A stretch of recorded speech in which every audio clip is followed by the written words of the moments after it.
Welcome in, everybody. Today is going to be a fun day because I have a couple hours before my dinner is ready. Wanted to come out here and ask an age-old question. What's the difference between a cell phone and a mirrorless camera?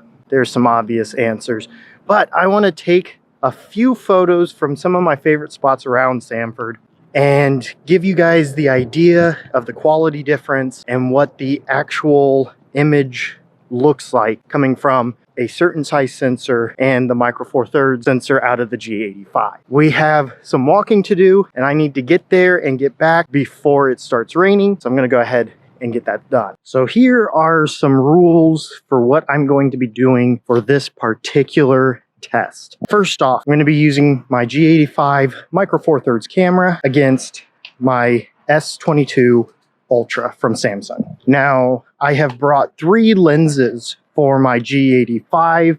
This has a few options as far as the camera goes for what lenses, and you can see 3 lenses here.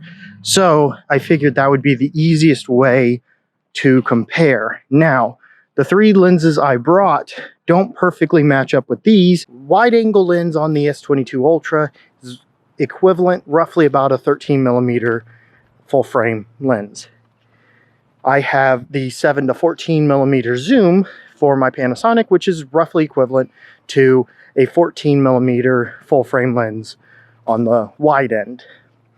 And then the main lens is about a 24mm, which I have the 12mm Leica for my G85, which is equivalent to the 24mm on the full frame.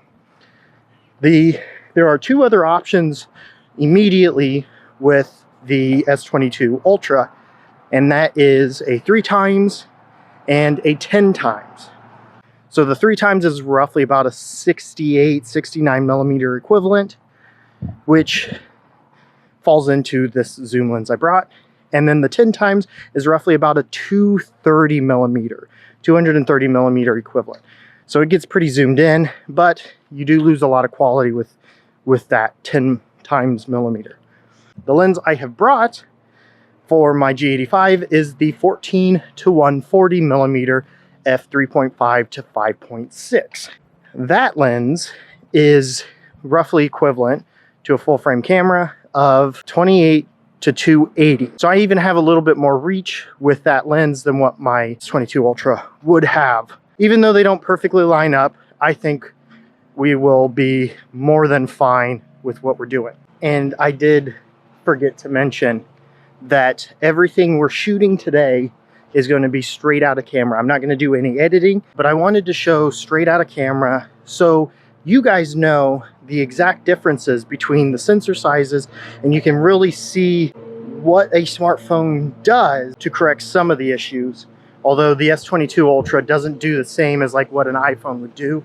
And since I don't have an iPhone, we're not going to test those out. All right, so we are here on Park Street, and we actually look down, as you can see, maybe.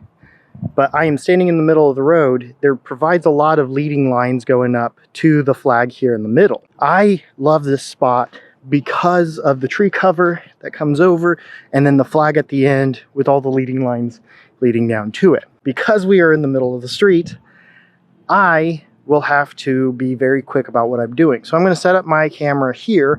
I'm going to shoot out into where I'm going to be going. Maybe closer to here-ish, I think. And then I will take the tripod that I'm going to use, and we're going to do a quick swap. I'm going to take 3 different photos. 3 different photos, maybe 4, on each camera. And I'm going to zoom in. I'll probably do 4. So then it's the wide angle, the main angle, the 3x, and then 10x. And I'm going to do that with each camera.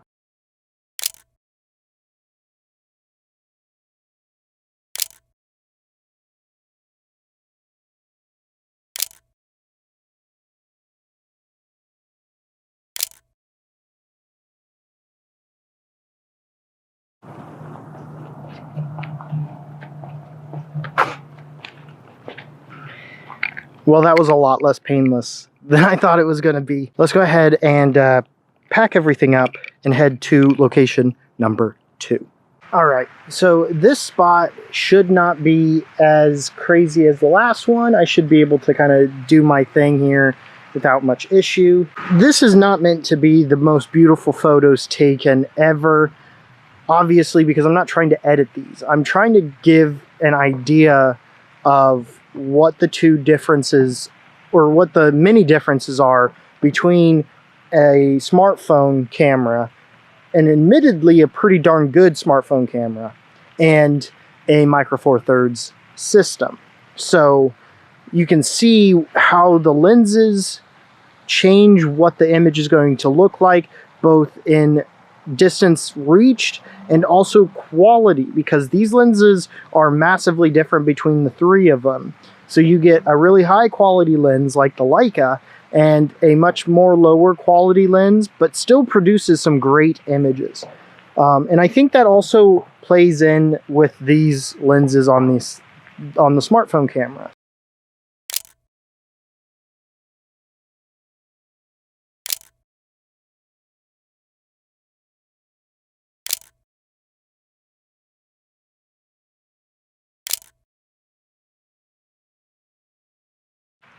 I think I want to try to find one more location, but I want to start heading home as quickly as possible because I am running out of time. One, because dinner is getting very close to being done. Got about an hour. And two, because I don't want it to start raining on me. The estimate was it was supposed to start raining about an hour ago, so we're getting pretty close. All right, so as I was coming home, or as I was walking by this, I see this image. And it's really hard to tell exactly what I'm looking at because of how wide this lens is. I'll show you in the photos, I guess. But basically, what I'm looking at is the courthouse with the flag that we have, or that Sanford has in the middle of the street. I don't remember what road that is, but it runs along the waterfront and there's a roundabout. It's a really cool picture.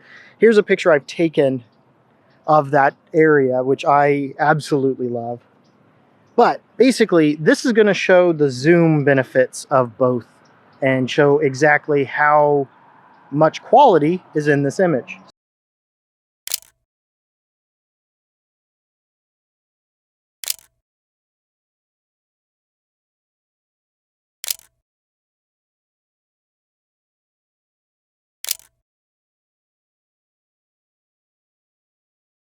Now it's time to pack up and head on home.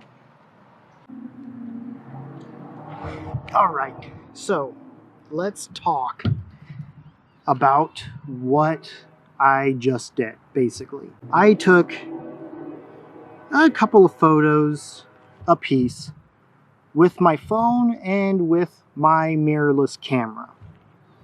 I think these images, for what they are, honestly, you can use both the smartphone and the mirrorless camera for just about anything. I think there are some definite downsides to both. Ease of use and quickness, I think the benefit goes to the smartphone, and being able to have this with you wherever you go, that's another massive plus. Now, does that mean I don't want to carry my mirrorless camera everywhere? No, absolutely not. The image quality is significantly nicer in many different forms, including the zoom, because with the zoom, this image actually degrades quite significantly, especially if you're taking it in an area that the lighting is not as good. And I found that with people, it degrades and softens pretty significantly. And I don't know if that has to do with the lighting that I've taken those photos in or what else, but that's kind of what I've noticed. Whereas you can buy a new lens with that, and I think you can buy lenses for these. The S22 Ultra, there's not very much stuff out there for, and that kind of makes me sad. I think there is a time and place. If I were to go out and not have my camera because I'm going out and doing something that I do not need it for and I do not want to carry it for, this is an excellent thing to have. Would I like to have a small camera that could fit in my pocket? Sure. but this is excellent for what it is. I think the image quality with the even the 3x zoom, I think is still good enough to get away with not worrying about bringing your camera absolutely everywhere. These are my thoughts. I love my G85. I love using it. I have a blast with it. I like the different lenses I have. What do you guys think? I don't know how I've edited this video, obviously, because I haven't edited it yet. But I do want to have both side by side, and I want them to be labeled. This one I want to show you. This is the smartphone. This is the mirrorless camera, the G85 to be exact. And I want you guys to make the decision, or at least the idea. Have that idea in your head. These are the differences that you can see straight out of camera, straight out of phone. And is this something that I can genuinely say, I don't need to bring my camera everywhere. I can be happy with my smartphone. I think I'm going to be leaving a link down below to a Google Drive folder that will have both images, or both sets of images in them. So you guys can see what it looks like physically. So you can blow those up and see and all that stuff. Thank you guys for watching. If you enjoyed this video, make sure you hit that like button. And if you really enjoyed it and want to see more content like this going forward in 2024, Happy New Year, by the way, please hit that subscribe button. That will really help out the channel. We just crossed 50 over Christmas break as I was not feeling that well. So that was a huge, huge thing for me. I'm really happy with that. This year is going to be my year. I'm going to make it my year, and we're going to have a lot of fun. Thank you guys. I'll see you in the next one. Bye.